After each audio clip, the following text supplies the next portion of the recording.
The movie Den of Thieves 2 Pantera picks up several years later, with Donnie executing another masterful heist alongside a crew known as the Panthers.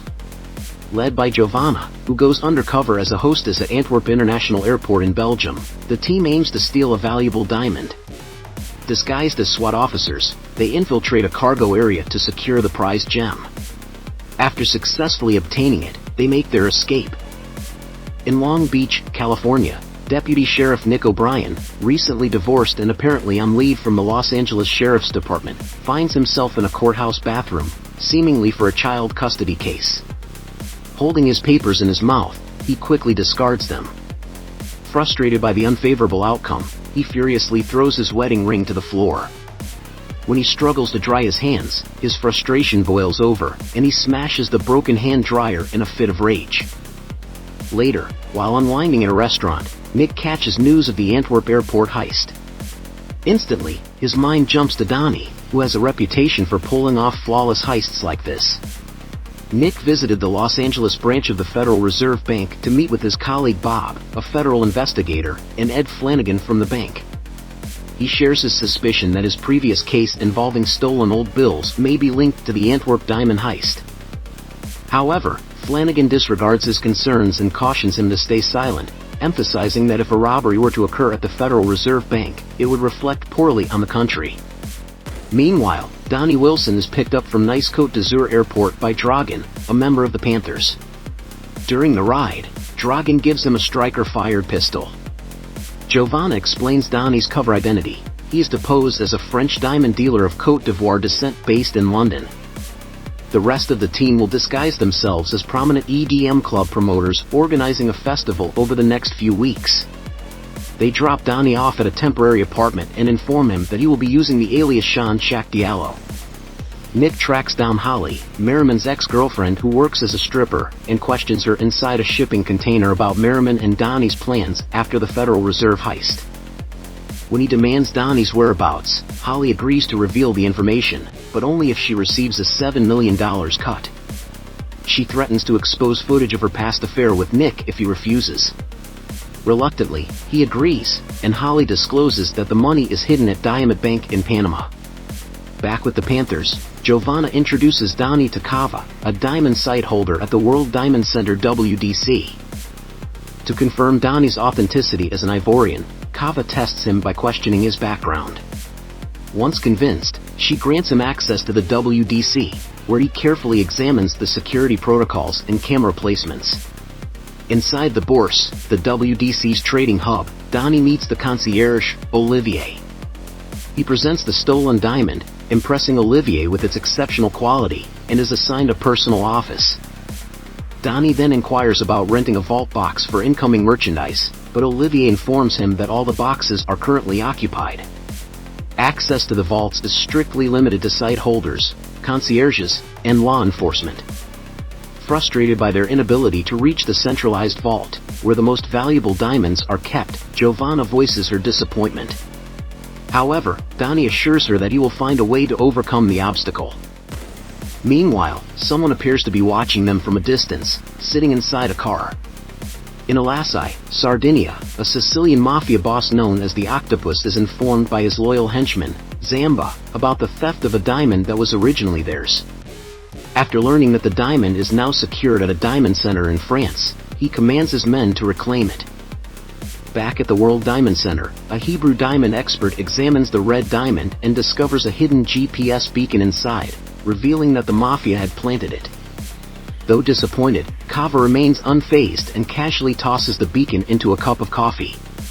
Despite this, she offers $4.2 million for the diamond. Donnie initially tries to negotiate for more than $5 million, but since the diamond is stolen and lacks Kimberley certificates, necessary to verify that rough diamonds are sourced legally, he ultimately agrees to the offer. They then proceed to Nice Financial Diamond Bank to withdraw the $4.2 million as planned. Nick, after notifying the FBI about Diamond Bank based on Holly's tip, uncovers crucial information. Bob informs him that a suspicious offshore account under the name Hofbro Imports LLC was opened at Diamond Bank in Panama City just a week before the Federal Reserve heist. 33 days after the heist, $22,127,000 was deposited into the account, followed by several cash withdrawals in London and Belgium. Most recently, just 2 days after the Antwerp diamond heist, a deposit of $4.2 million was made. Diamond Bank has only 5 locations, one of which is situated directly across from the World Diamond Center in Nice, France. Recognizing the importance of this discovery, Nick decides to head to France. Back in France, Giovanna briefs the team on their roles for the upcoming heist at the World Diamond Center. She notes that while she has worked with each member individually, this will be their first time operating together as a group. Vuk is in charge of logistics, Marco handles vehicles and transport, Dragan will crack the safes, Slavko manages communications and overwatch, and Donnie, posing as an executive inside the center, is responsible for reconnaissance and planning. As the team prepares for their most ambitious heist yet, tensions rise when Marco voices his distrust of Donnie. A heated argument breaks out between them, but Giovanna intervenes, diffusing the situation and refocusing the team on the mission.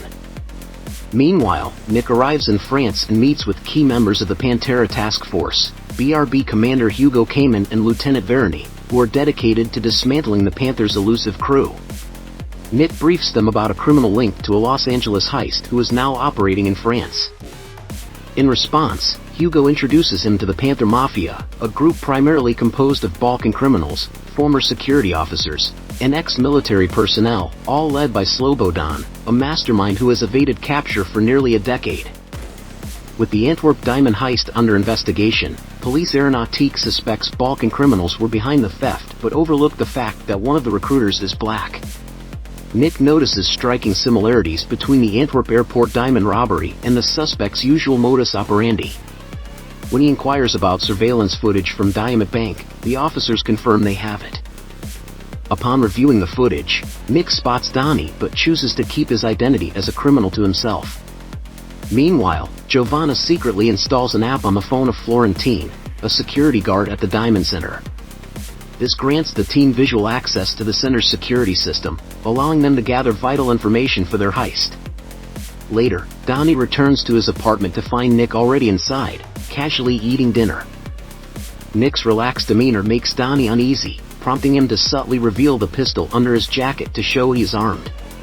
Assuming Nick is there to arrest him for the Federal Reserve heist, Donnie firmly insists that he had nothing to do with it. He then places his gun on the table, but Nick quickly takes it. However, instead of making a move against him, Nick returns the gun and explains that he isn't there because of the Fed heist. He confesses that he is broke and was fired from the LASD. Desperate for a fresh start, he asks to join Donnie in the World Diamond Center heist and become part of the Panthers. After some hesitation, Donnie reluctantly agrees. The following day, Giovanna meets with Nick, who is undercover as a security guard. Meanwhile, the rest of the Panthers are playing bocce while discreetly observing from a distance. However, an unknown figure in a car also appears to be keeping an eye on them. After the meeting, Marco informs Giovanna that Nick was once a cop.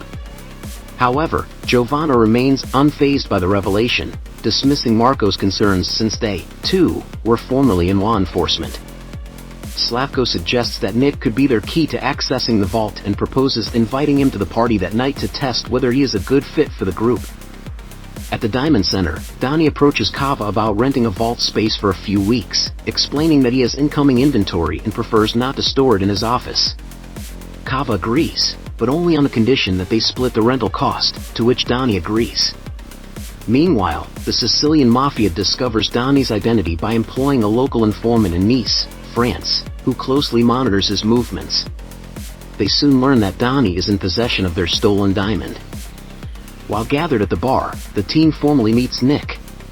To determine whether he's an undercover cop, they employ a questionable tactic, giving him strong drugs and alcohol. Nick not only joins in but fully enjoys himself, even dancing with Giovanna, who happens to be Marco's ex-girlfriend. Overcome with jealousy, Marco loses his temper, triggering a brawl involving himself, Vuk, Donnie, and Nick. The fight is eventually broken up by the French police, including Commander Hugo.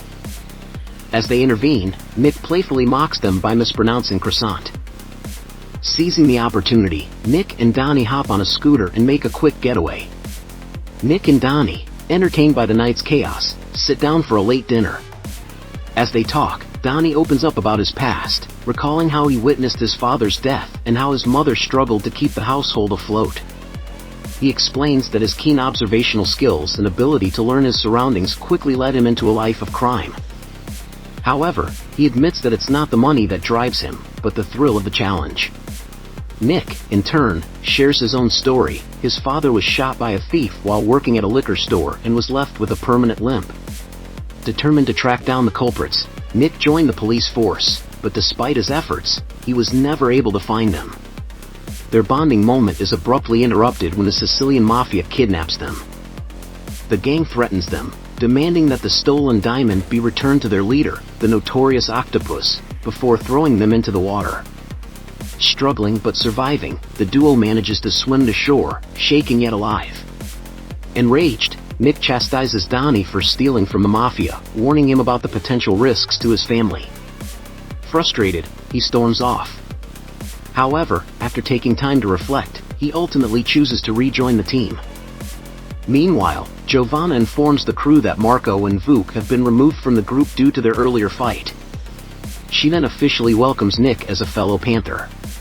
Donnie gathers the team and lays out the plan in detail. The Diamond Center operates 127 cameras, but only 10 are actively monitored at any time, cycling through 10-second intervals. This means that at any given moment, 117 camera views go unwatched.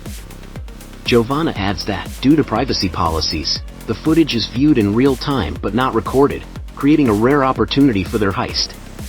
Since both law enforcement officers and the concierge have access to the vault, the team decides to use Nick, leveraging his security background. After thoroughly vetting him, they introduce Nick to Kava as Donnie's new head of security.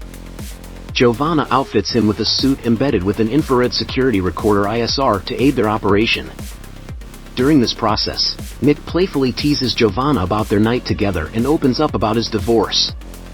When she presses him further, he initially denies having children but eventually admits he has 2 daughters. Looking him in the eye, she asks him not to betray her. Donnie and Nick arrive at the World Diamond Center as Giovanna and the rest of the team closely track their movements. Inside, Kava leads Nick to the vault, where he scans the array of dazzling gemstones. Among them, he catches sight of the red diamond. Wasting no time, Nick discreetly relays its exact location to Donnie. Over the next few days, the team carefully strategizes their plan to bypass security. Once every detail is set, the heist is ready to begin. Meanwhile, Marco, who had previously left the crew, secretly devises his own scheme to steal the diamond before they can. He enlists the help of a separate armed group known as the Tigers to carry out his plan. Nick visits a Catholic church, where he notices Commander Hugo with his fraternal twin children. His expression suggests that the moment reminds him of his own estranged family. Stepping outside, he watches as Hugo sends his twins off with a woman, presumably his ex-wife. Hugo then approaches Nick, and the two open up about their shared experience of divorce, discussing the added challenges that come with being cops. The team dedicates the next few days to carefully plotting their approach to bypass security. With every detail meticulously arranged, the moment for the heist finally arrives. The concierge secures the strong room filled with vaults, exits the World Diamond Center, and heads to a bar packed with football fans, where he joins Kava. Meanwhile, Nick, Donnie, Slavko, and Dragan prepare their weapons, bulletproof vests, and specialized gadgets for the heist. From an apartment across the WDC, Giovanna keeps a close watch on the concierge's departure while coordinating with the rest of the team as they gear up for the operation. At the same time, Marco and Vuk's Tigers crew finalize their own preparations, ready to ambush the Panthers. Inside the WDC, the security guards remain deeply engrossed in watching the football match on TV, oblivious to the chaos about to unfold. The team arrives at the World Diamond Center in a white Porsche and gains entry using the concierge's face for the facial recognition scanner. Taking advantage of a distracted security guard, who is preoccupied watching adult content on his phone, they scale the building's roof. Giovanna, monitoring their movements from her laptop, carefully directs them, warning when to hide or advance. After disabling the alarms, they successfully enter the vault and begin emptying it. However, Donnie quickly realizes that the red diamond isn't where they expected it to be. Meanwhile, the concierge excuses himself from the bar to check the vault one last time before heading home. Noticing the sudden development, Giovanna urgently orders the team to retreat. Just as they are about to withdraw, Donnie spots the red diamond. They secure both the diamond and cash, but their escape becomes complicated when a metal pole meant to help them cross to the adjacent building breaks, leaving Nick stranded. While Donnie, Dragan, and Slavko manage to escape to the streets, Nick urges them to leave him behind. However, after a tense struggle, he manages to find a way out with their help. Back at the vault, the concierge and security guards discover the chaos left behind.